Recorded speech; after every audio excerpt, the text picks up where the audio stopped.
আসসালামু আলাইকুম।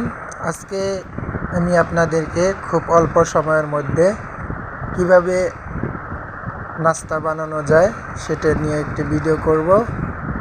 আজকে যে দুটি ডিম নিয়ে আর কিছু চিনি নিয়ে আমি একটি স্যান্ডউইচ তৈরি করা দেখাবো।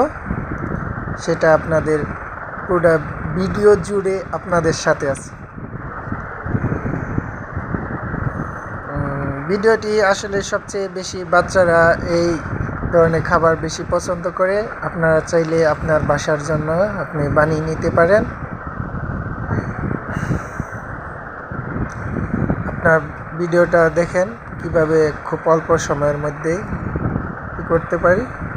এখন আমি গেছি চুলার মধ্যে কিছু তেল দিয়ে আমি স্যান্ডউইচটি তৈরি করে নিব। সেটা আপনারা দেখেন আমি কিভাবে ভেজে নিচ্ছি।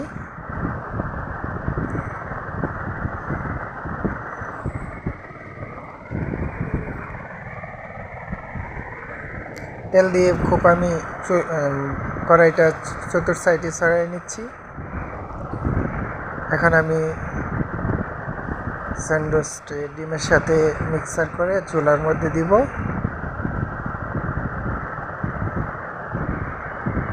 খুব অল্প সময় লাগে, চাইলে আপনারা বানিয়ে নিতে পারেন। অনেক সুস্বাদু, না খাইলে এটা আপনারা মজাটা বুঝতে পারবেন না।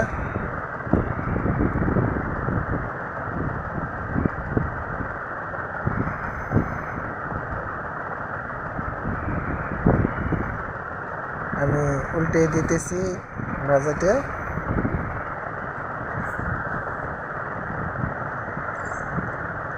এই তো প্রায় ভাজা হয়ে গেছে, দেখেন। এখন আমি ভাজা শেষ করলাম, দেখেন কত সুন্দর সুস্বাদু। না খেলে এটা আপনারা বুঝতে পারবেন না কত মজা, কত মজা। আর তৈরি করতে তো অনেক সোজা, যে কেউ পারবে।